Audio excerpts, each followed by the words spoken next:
audio on that side? Yes, they are. They can hear, okay, that's fine. Thank you, Rana, for the lovely introduction, and thank you so much for the invitation to be here. It's really nice to be here on the second day of the symposium, and it's good to see so many people in the audience. It's really nice.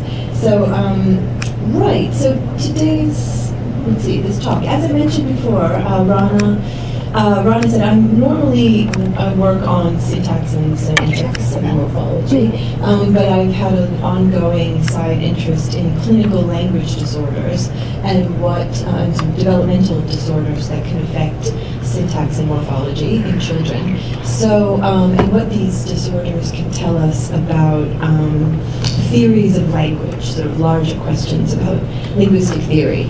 So in this talk, we'll be looking at evidence from a rare disorder called Williams syndrome and seeing if that can provide any evidence for big debates in linguistics. And just to mention, this talk is part of collaborative research with Vesna Stojanovic at Reading University, who used to be a student of mine and is now a collaborator, so that's nice. So Fodor's theory of so this whole idea of modularity, first we'll try to define what we mean by modularity. So Fodor, Jerry Fodor in 1983, can you still hear me? Yes. So Jerry Fodor in 1983, and he was sort of related to Noam Chomsky in the generativist camp, but he proposed that certain brain functions are modular, so our brain is kind of divided up into units depending on function, and that language is one of these modular units. So each function, according to the modularity theory, has its own kind of neural circuitry in the brain and is responsible for a certain function. And this means that what he argued specifically was that language is different from other cognitive abilities. So, our brains are very complex. We have all this complex intelligence.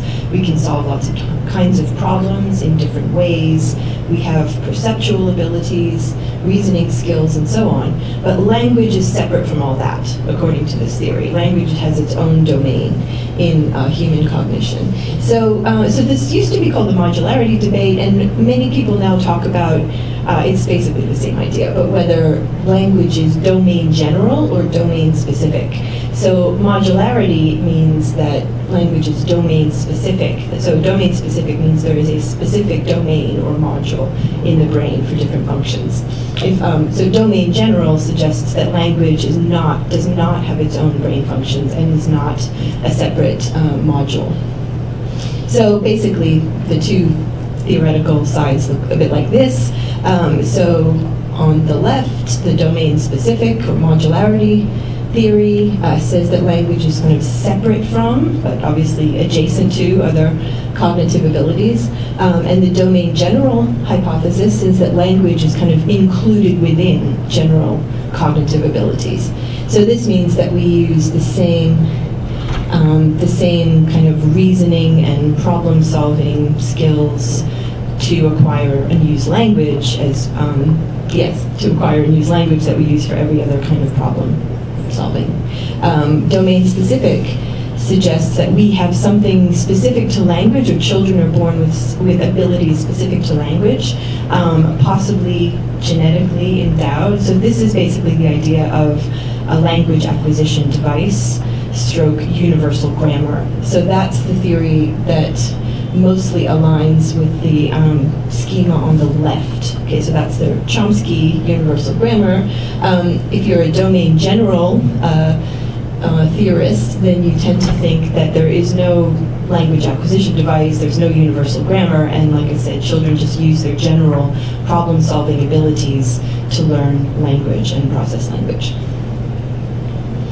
So one of the big problems, okay, so this looks like a very clear-cut division. There's two different theories, two different ideas about language, but how do you prove which side is right? And after, since this sort of 1950s, I guess, when Chomsky proposed his theory of universal grammar, linguists have been looking for evidence to prove, to to work out whether this theory is correct or not. And so far, we still haven't got there. The debate has continued to rage on, probably because as we've learned more about the brain, we've learned just how complex the brain's function is, and the story is just more complex than the schema suggests. That's part of the problem. From the beginning, there's always been a suggestion that we can use evidence from language disorder, I guess, language impairment, to find evidence for the modularity hypothesis. So for many psychologists and cognitive scientists, one of the ways that you can prove that there's an independent module in the brain for something is something called double dissociation. So the idea is that if you find someone where one particular cognitive ability has broken down, but all the other cognitive abilities has been spared, then that's called a dissociation. Right? So, you might have problems with your hearing, but your vision is fine, or you might have problems with your vision and your hearing is fine, and that suggests that you have two different brain functions. They're not the same function. So, so this is called, so in looking at language disorder, this is sometimes called selective breakdown. If you find someone with an impairment in one particular domain, then that's kind of evidence for modularity.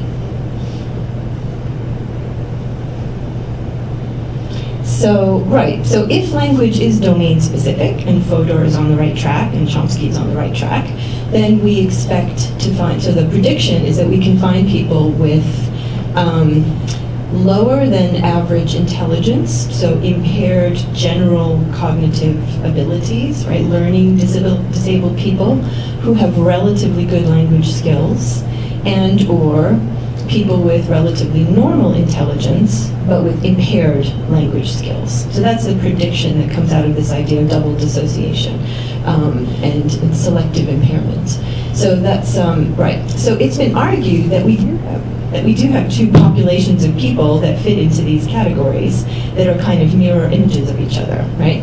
So it's been suggested that children with a specific language impairment or developmental language disorder, as it's now called, DLD, might be an example of B, right? So many children with specific language impairments have intelligence within the normal range. They're not learning disabled, but they might have specific problems acquiring and developing language. So there are examples of children who have problems specifically with morphosyntax, for example, but most of the other elements of language development are relatively fine, spared. I will not talk about SLI today, although it's a fascinating area. We're going to focus on the other relevant impairment or cognitive problem, which is called Williams syndrome. So Williams syndrome would be hypothetically an example of A. So Williams syndrome would involve children with lower than average intelligence, so children with learning disabilities, but who have relatively good language skills. So these two disorders have been suggested as being kind of mirror images that collectively show us a double dissociation between language and general intelligence. So some theorists say this is what counts as evidence for modularity. The fact that we have these two disorders that seem to selectively impair or spare language is evidence that language has its own module in the brain. That this is evidence in favor of modularity, these two disorders taken together. So, so what is the evidence from Williams syndrome? So the original researcher on this, who published first on Williams syndrome, was Ursula Bellucci, and she published a series of articles in the sort of late 80s, early 90s, arguing that children with Williams syndrome perform much better than you would expect on language tasks. Let's see. Yes, so that they perform better than you would expect on language tasks when you compare them to children with Down syndrome. We'll get back to that in a minute. So Down syndrome are used as a comparison group in Bellucci studies or early studies because they also have learning difficulties. They have similar intelligence levels to people with Williams syndrome. So they're kind of compared to children with Williams syndrome. So what Bellucci found originally is that Williams syndrome children do much better at tasks involving language than children with Down syndrome do. And so she concluded, and others as well who are in favor of modularity, she concluded that that Williams syndrome children show typical language development. So in other words, their language development looks more like typically developing normal children, even though the rest of their cognitive abilities seem to be impaired, right? So these are children, well, we'll get to the profile in a minute. But of course this is all debatable. So then there are other researchers who work on Williams syndrome, probably predominantly Annette Karmeloff-Smith, who argue just the opposite. So they argue that no, language development in Williams syndrome is still atypical. So there's a debate going on about whether Williams syndrome provides solid evidence in favor of modularity or not. So the aim of this talk then is to talk about, so we'll talk about the cognitive profile, which is very interesting, of Williams syndrome and also Down syndrome a little bit. We'll talk about, and then really what we're trying to answer or address, and we can't answer it with just this talk, but trying to explore, is this question of typical language development. That's the claim. These children develop language typically. Well, what does that actually mean? Typical relative to who or what? Another question is, how do we actually measure language development, and how do we measure verbal skills, and how do we measure nonverbal abilities? So how do we measure general intelligence? We're also going to look at the time scale for development. That's kind of comes out of our results of our experiment. And we'll talk about comparison groups. So this is kind of a methodological issue in clinical language research. And then, look a little bit at this sort of standardized tests for grammar that speech and language therapists use and try to work out what they actually show. So we'll look at a particular language test in detail. So yes, don't think we can answer all these questions today, but we can at least address them. So right, we'll start with Williams syndrome.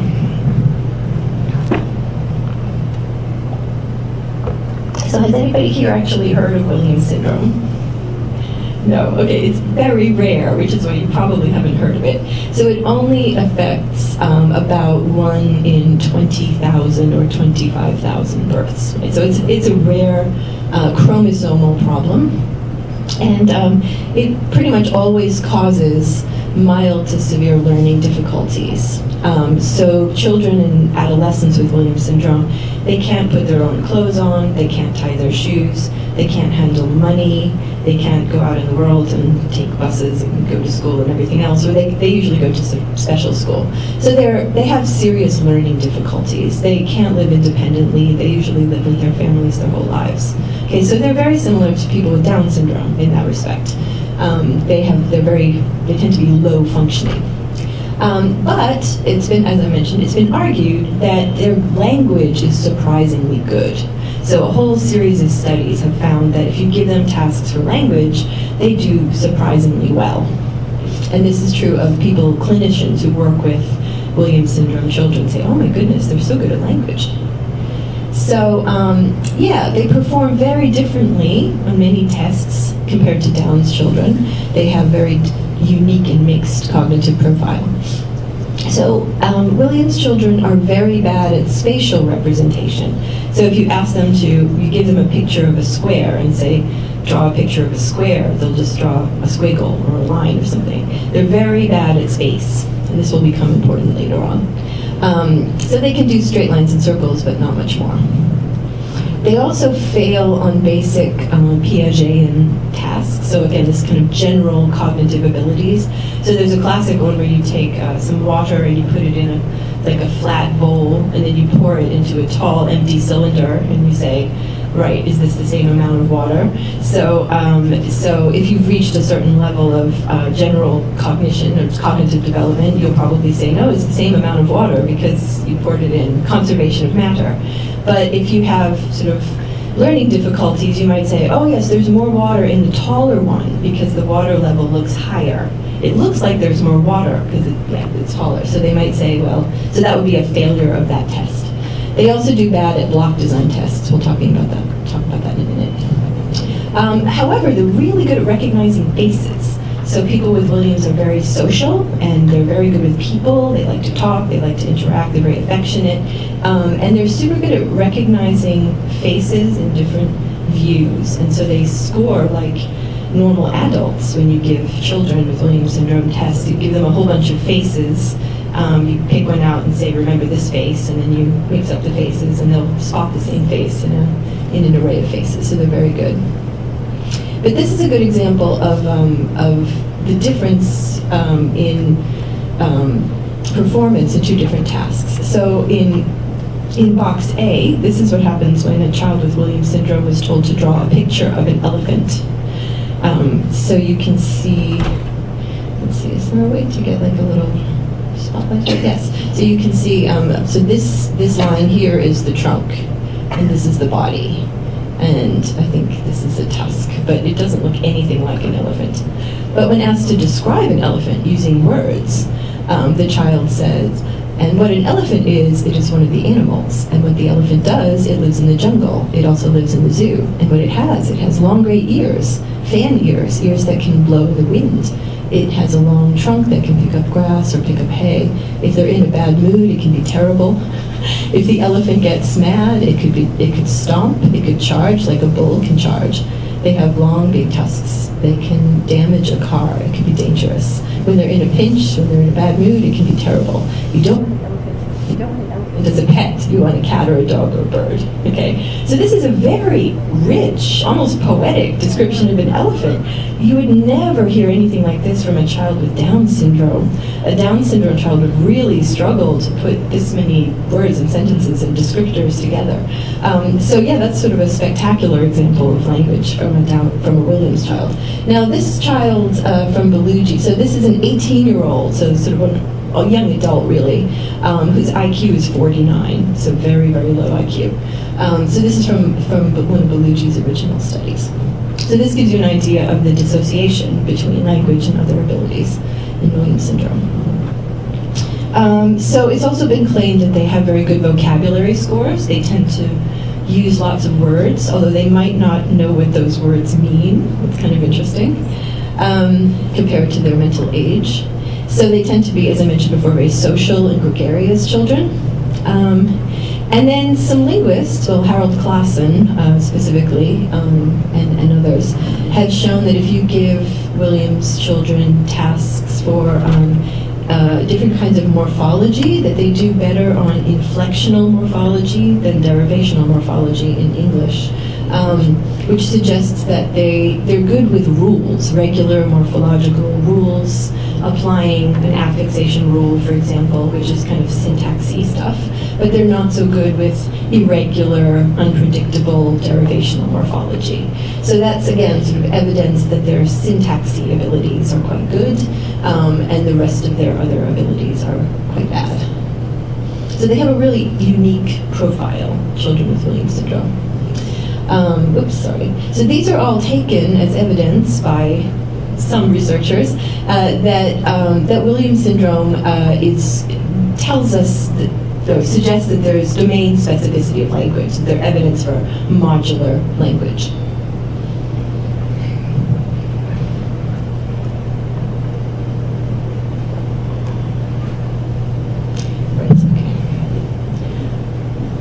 But on the other hand, other studies, so Annette Karmelov-Smith, among others, have tested children with Williams syndrome and found very different results, because there's never a clear-cut answer in linguistics. So what they have found is that if you actually control for mental age and you calculate sort of IQ of these children and then give them, compare them to typically developing children, the Williams syndrome children do worse. So if you compare them to Down syndrome children, they do better, but if you compare them to typically developing children, they don't do as well in certain language tasks. So the basic idea of this view is that language development in Williams is still atypical. It's still not normal, because whatever the chromosomal or the genetic abnormality is in Williams syndrome, it causes everything to develop abnormally. All development is abnormal. And so at the end, you might have a child who seems to be good at language, but they've reached that point through different routes than a typically developing child. They've got there in some weird way that reflects their overall weird profile. Because yes, their mix of abilities and weaknesses seems to be very strange. So so they argue that the outcomes of these tasks that you give them, or they apparently pretty good verbal abilities, might have been reached by an atypical route. So they focus on looking at the sort of development along a trajectory. So we'll look at one of those a bit later. So okay, then we need to step back and look at Down syndrome. So I've mentioned before that when Ursula Bellucci compared children with Williams to children with Down syndrome, the children with Williams did much better, even though they have relatively similar IQ. So Down syndrome children, so this is also, so has everybody heard of Down syndrome? Yes, it's much more common. So yes, it's one of the most common causes of learning disability. So it's another genetic disorder. 1 in 700 live births, so much more common.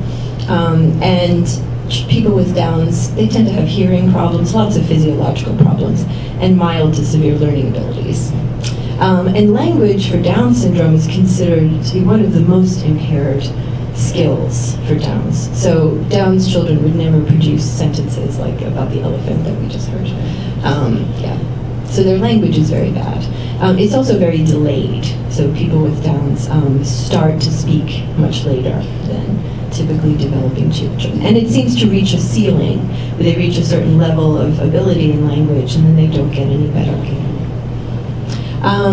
So in terms of their language, so I don't have any examples to give you of Down's language, but they tend to omit grammatical morphemes, so they speak something that looks closer to a pidgin, if you remember Munira's talk yesterday, and they kind of struggle to produce long and complicated sentences. They're usually very short utterances, so sometimes just a couple of words at a time, and they use much simpler syntactic structures. So children with Downs, they don't use relative clauses and embeddings and all that stuff.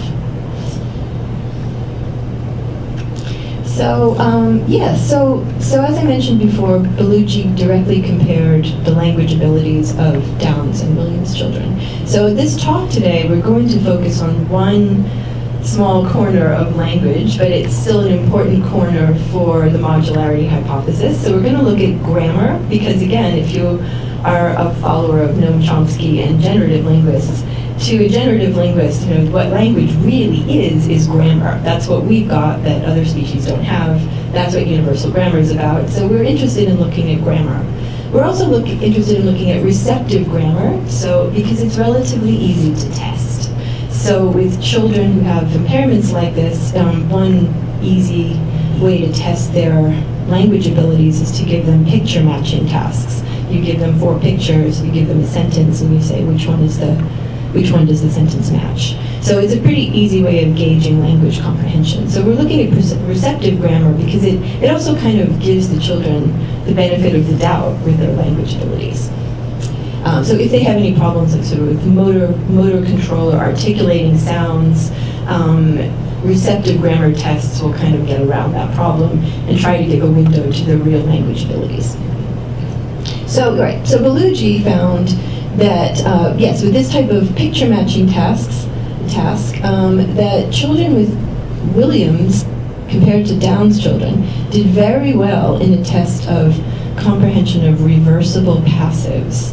So a reversible passive sentence is one where, so an active sentence would be something like, the boy saw the girl, right?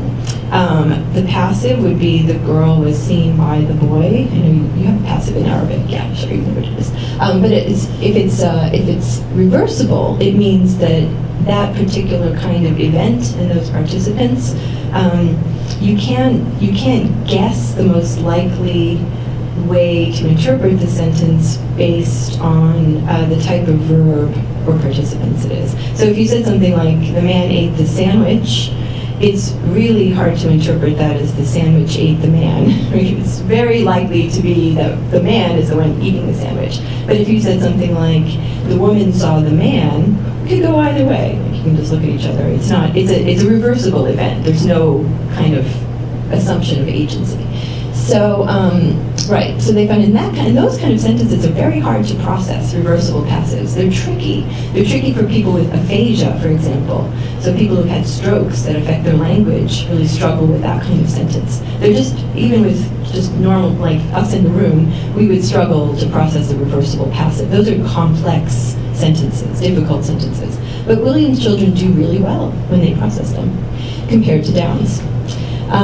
They also found, in general, that if you give them a receptive grammar test, which is what we're going to look at in our study, and also for expressive grammar, just producing grammatical structures, that Williams children do better than Downs in these kind of tasks, but not if the task involves spatial relations. So if you give them sentences with up and down and over and above and so on, they struggle. But we've seen that children with Williams have problems with space, so that's what we expect. So that's the kind of summary of the research that we're going to be kind of trying to expand on or build on. So in a recent survey, so Brock did this big, massive, if you're interested in Williams syndrome, it's a great article. So Brock, 2007. So he did this summary of all the research up to 2007, which is most of the experiments that have been done on Williams. And he concludes that despite the absence of ceiling effects, performance is still no better and sometimes poorer than predicted by nonverbal or overall mental age. And is significantly poorer than receptive vocabulary knowledge. So when you compare Williams children to typically developing normal children, they still don't do as well on these tasks. But nevertheless, individuals with Williams syndrome again outperform those with Down syndrome. So the general picture is this. So we have, in terms of language ability, we have typically developing at the top, Williams syndrome kind of in the middle, better than Downs, which is at the bottom. So Downs children are the worst at language, Williams syndrome are kind of in the middle, and typically developing children are the best of all. So what we were interested in is these claims that Williams syndrome children have typical language development as evidence for modularity theory. So what does it mean to say typical language development? What is typical? What is atypical? And how do you find out? And again, this term used, verbal advantage. The Williams children have a verbal advantage over other children with similar intelligence. What does that mean, a verbal advantage? Relative to what? So, as we've seen, some studies have compared children with Williams to children with Down syndrome. Others have compared children with Williams to normal developing children. So, what happens when you compare all three together? So that's what we did in our study. If you match them with Down syndrome as well. So in the past, there's also been some other problems. Some of Belugi's studies had tiny numbers of people because Williams is so rare.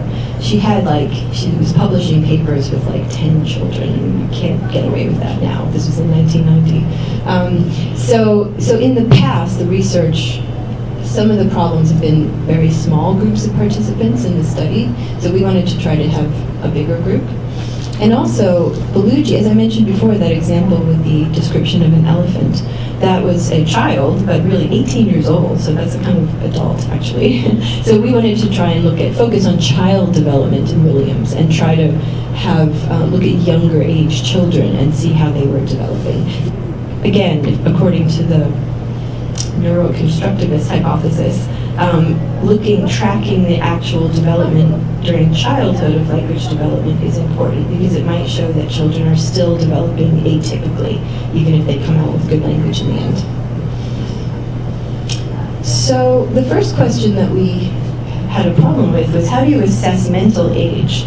So what do we mean by having good language skills relative to your intelligence, your mental age? So mental age basically means intelligence.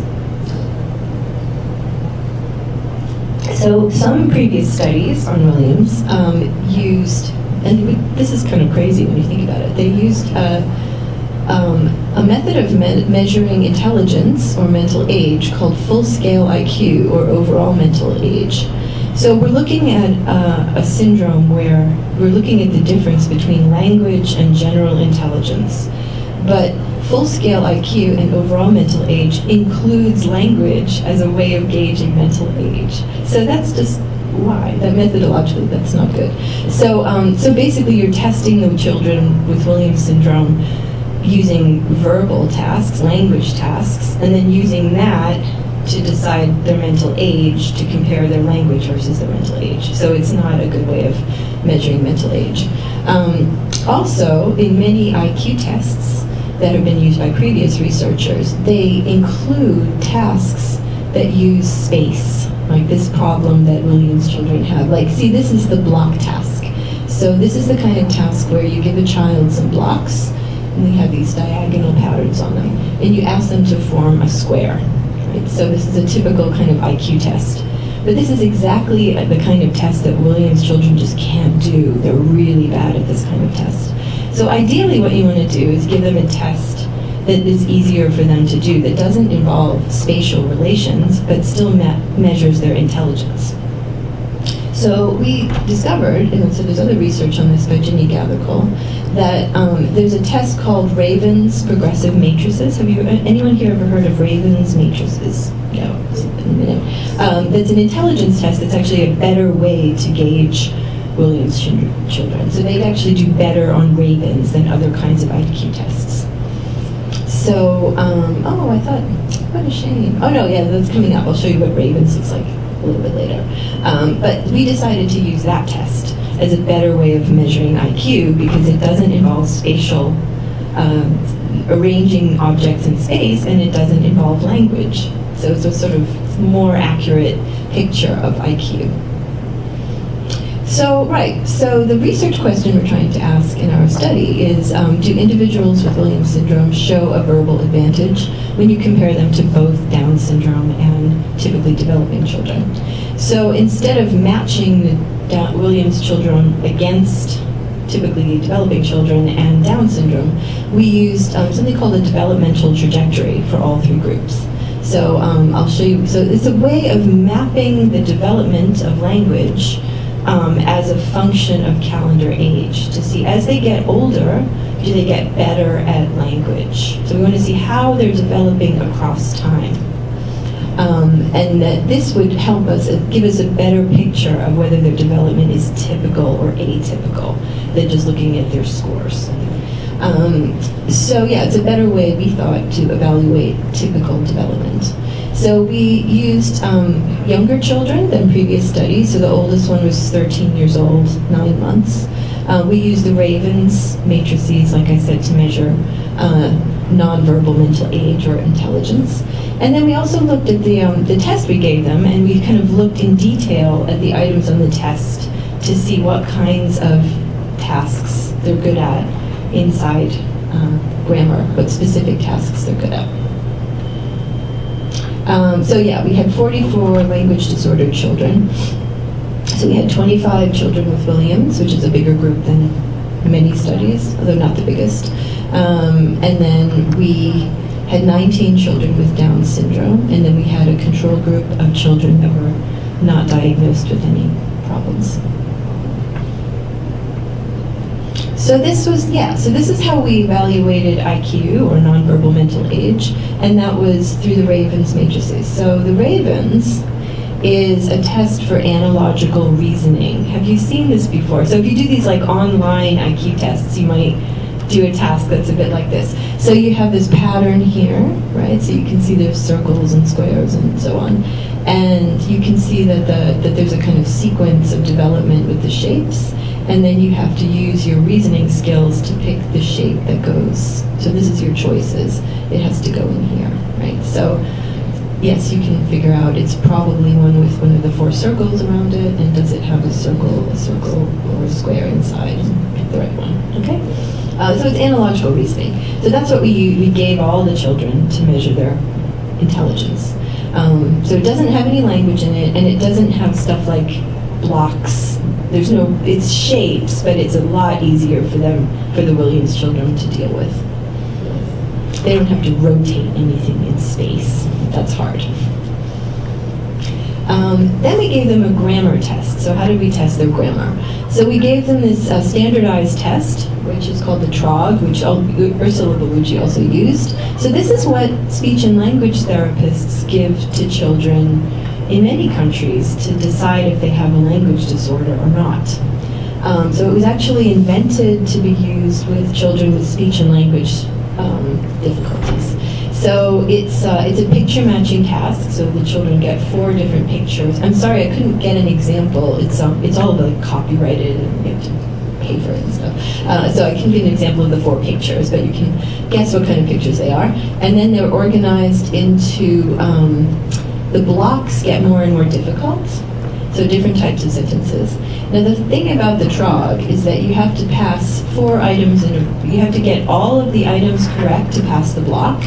And if a child fails 5 blocks in a row, then they're just kicked out of the test. The idea is they can't, because the items get more and more complicated.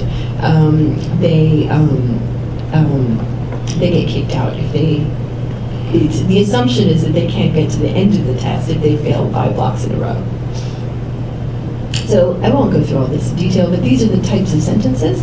So the first one is a very simple one. So it's just a subject with a predicate. So something like the sheep is running. So there'll be a picture of a cow running. There'll be a picture of a sheep lying down. There'll be a picture of a carrot or some distractor. And then there'll be a picture of a sheep running, and the child has to pick the right picture.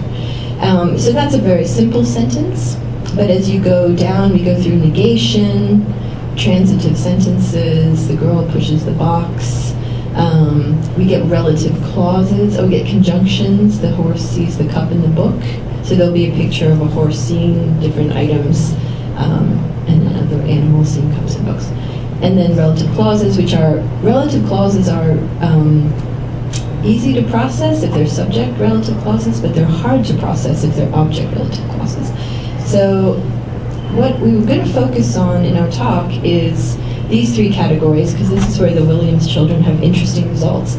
So there's, you go along these different sentences, and then you get one that's above and below. So what kind of problem solving or cognition do the children have to use to work out if an object is above or below something? Spatial relations, right? So we predict that one's going to be tricky for the children with Williams. We have the duck is bigger than the ball, so again, larger, smaller items might be a problem. And then we have the really tricky one, like I said, is very difficult for everyone to process, reversible passives. The cow is chased by the girl could also be chased by the cow, so there's a picture of cows, girls, various animals doing various things, and they have to pick the passive. After that, the sentences get more and more complex. So we have pronouns, we have neither nor sentences, not the cup but not the fork is red. And then towards the bottom, we have really difficult sentences. Object relative clause, the girl chases the dog that is jumping. And then center embedded, the hardest of all, the sheep the girl looks at is running, which even adults find tricky. So the sentences get more and more difficult and more complex. And again, if the child, if the child fails 5 in a row in that sequence, they're given in order, the items, and if the child fails 5 in a row, they get kicked out of the test. So, so here's our results.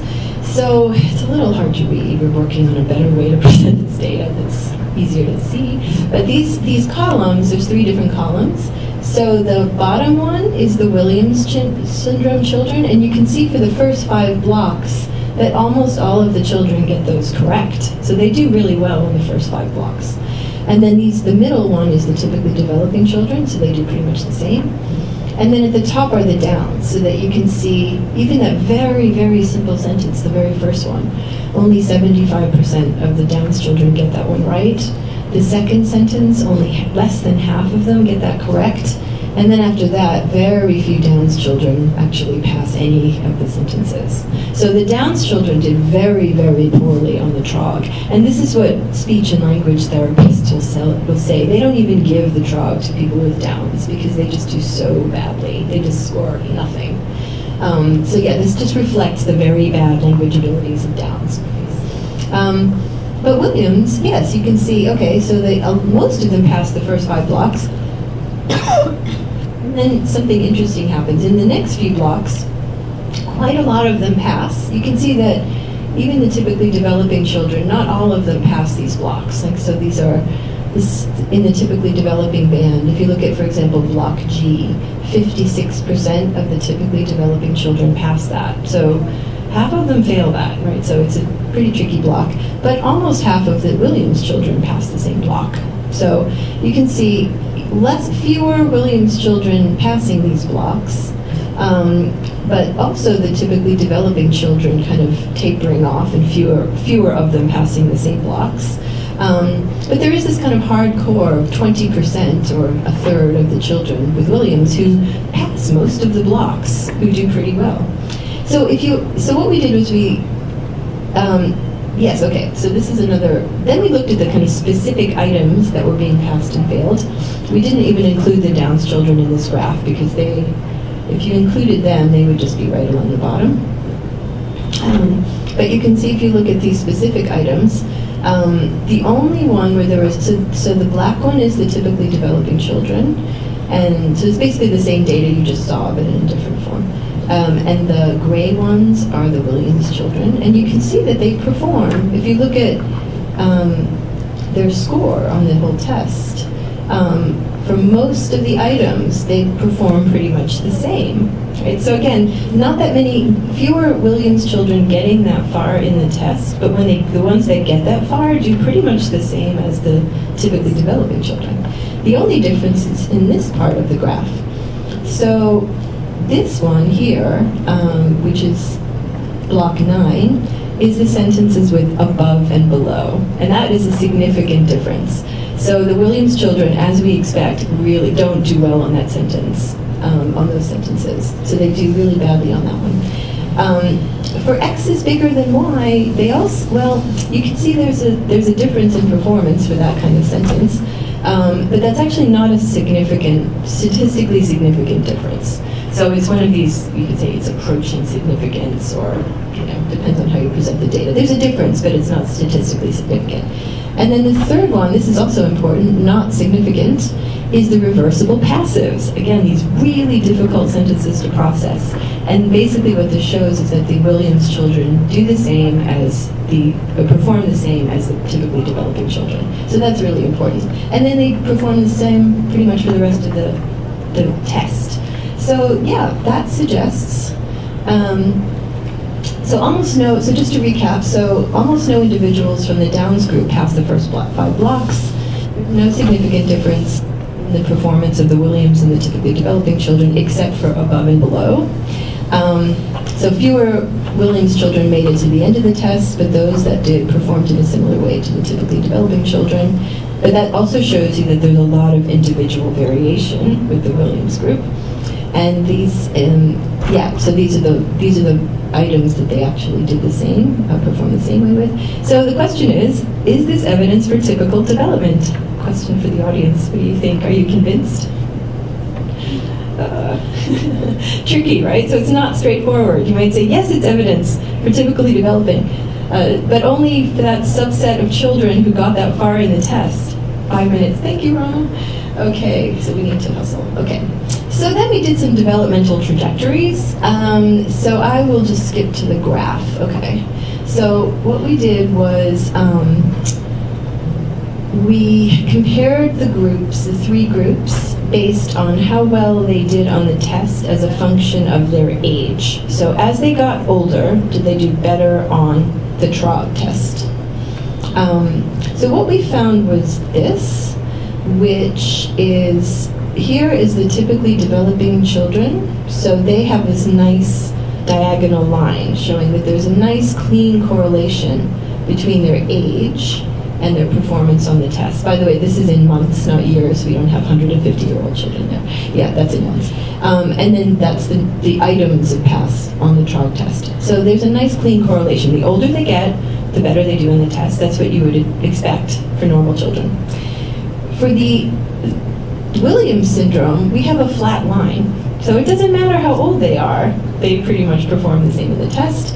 The Downs, this is the Downs cluster. You can see, first of all, they perform much worse than the other two on the test. But this is actually not a significant line. It looks like a sort of diagonal line, but it's not diagonal enough to be statistically significant. It's actually a flat line.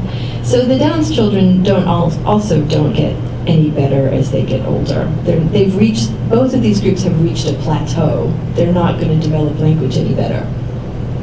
So this shows that, as we expect for the typically developing group, your age predicts your performance on the test, but it doesn't predict your performance for if you're Downs or Williams. But if you look back here at the graph, what we do see is, see the way this line starts earlier than these two lines? That is the delay in onset. So in other words, the youngest children in the Williams group are a lot older than the typically developing children are just younger. They're getting to the same stage of the test and passing the same number of items when they're younger than the two disordered groups. So this just shows that there's a delay in language in those two groups. So that was calendar age. If you look at language ability as a function of intelligence, and that's really the question we're trying to answer here, what we find is this.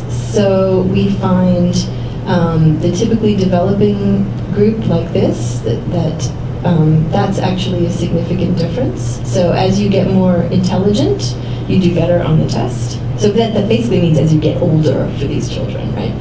So for the Williams group, that's a pretty close line to the typically developing. So as it's a pretty close line, but as we'll see, it's actually not, it's flatter than the typically developing children.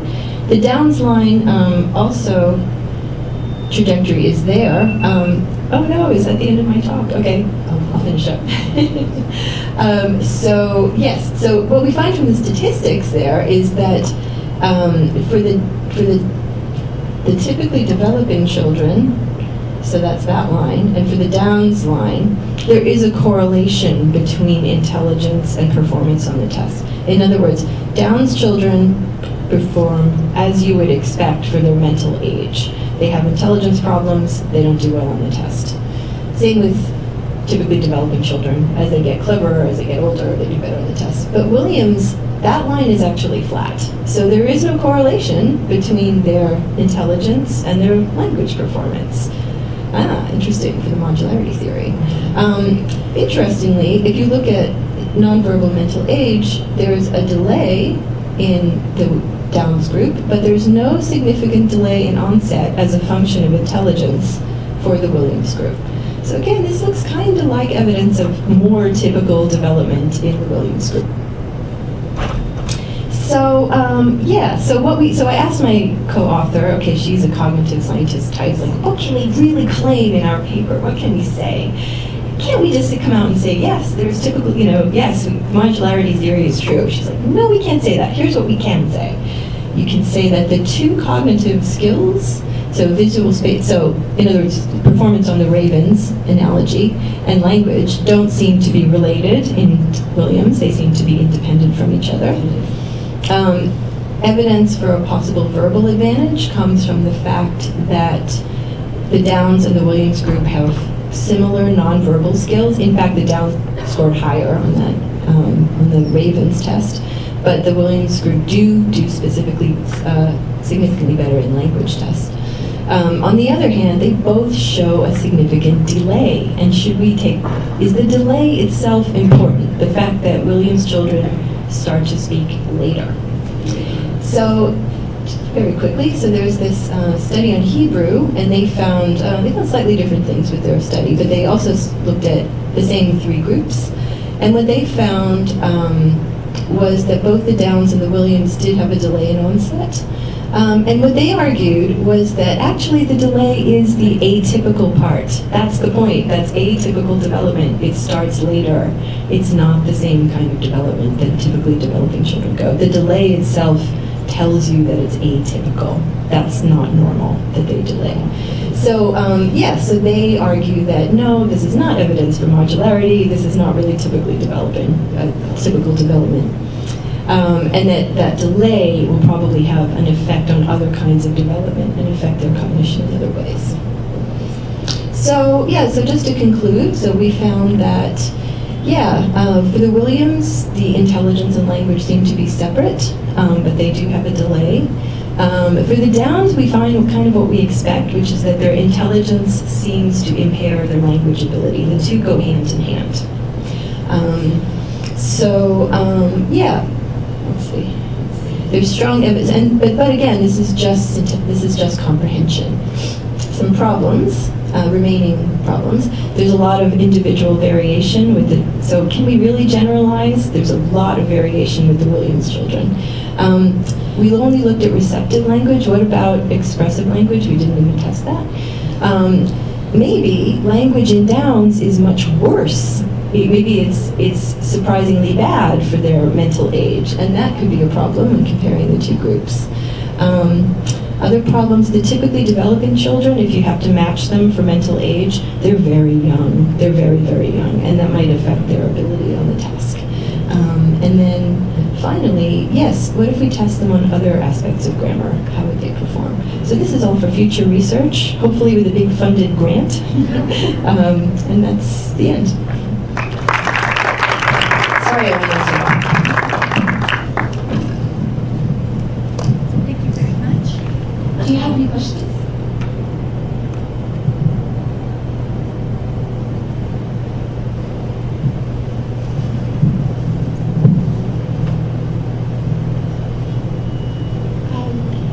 Hello? So I was just wondering if you've considered doing the same study on users of sign language. I know that Williams syndrome does occur in sign language users, right? It does. I think there are a very small number of sign using Williams syndrome. I think that would be an amazing experiment or a study. I think the numbers would be tiny, so you probably couldn't find enough children like that to run statistics. But yes, that's a really interesting point, just to see how just to try to do a sign-based grammar study with them. We would predict that they sign better than Down syndrome children, but we don't know that for a fact. That's a really interesting question. Yeah, future research. Yeah, maybe one of you can go out and do that study.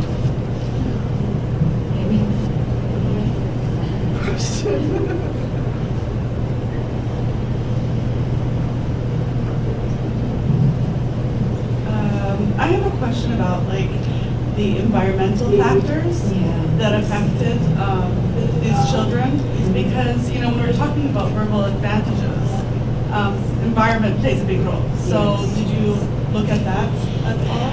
No, we weren't. Again, Williams is so rare that we weren't able to control for environment, and that's a really excellent point. So things like the education level of the parents will make a giant difference to language development. Yeah, I mean, all I can say about that is that we are working with a database of parents so there's a Williams syndrome society, I guess, in the UK with a big database of families.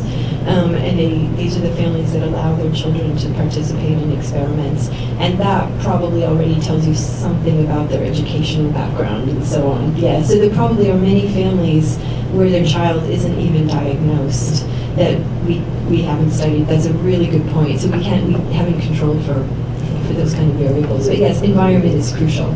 Yeah. Any other questions?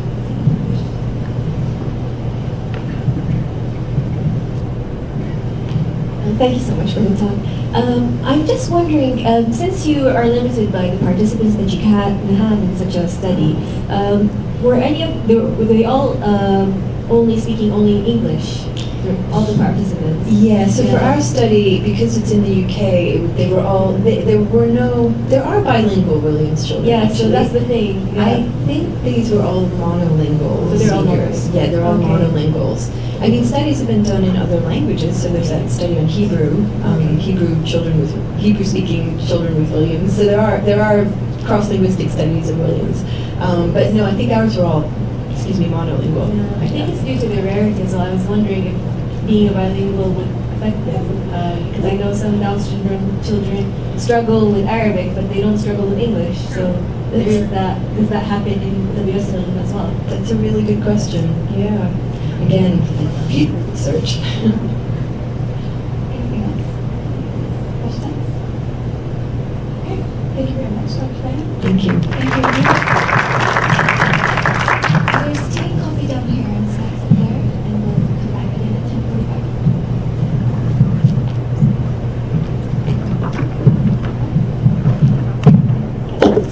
I think I got it. Is it that little thing? Yeah, it is. Thank you.